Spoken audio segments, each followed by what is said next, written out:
Ce qui est physique ne peut pas être infini.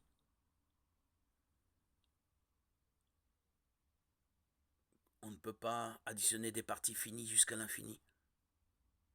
Par conséquent, Dieu est esprit par opposition à ce qui est physique, matériel. Cela ne signifie pas qu'il ne peut pas avoir une apparence physique. Dieu n'est pas composé de matière ni d'aucune autre substance imaginable.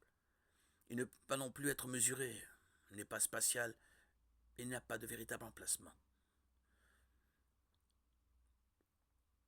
Connaître cette vérité peut nous aider à comprendre les Écritures et notamment le discours métaphorique souvent utilisé pour décrire Dieu ou plus souvent ses actions.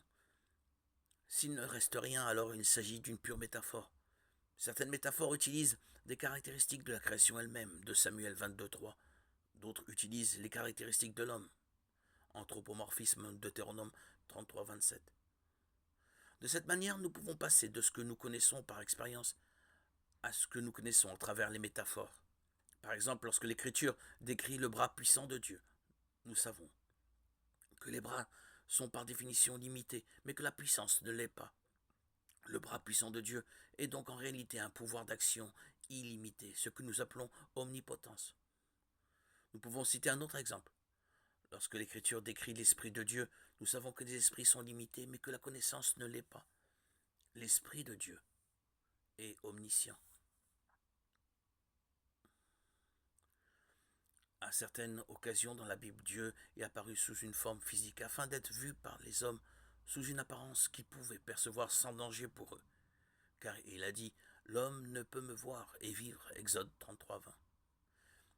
Ainsi, il a choisi à certains moments de se révéler sous une forme humaine, et ces événements sont appelés théophanie. Genèse 12, 7, 9, 18, 1, 33, 32, 22, 30. Chaque théophanie, manifestation de Dieu, préfigure l'incarnation. Quand Dieu a pris la forme d'un homme pour vivre parmi nous comme Emmanuel, Dieu avec nous, Matthieu 1, 23.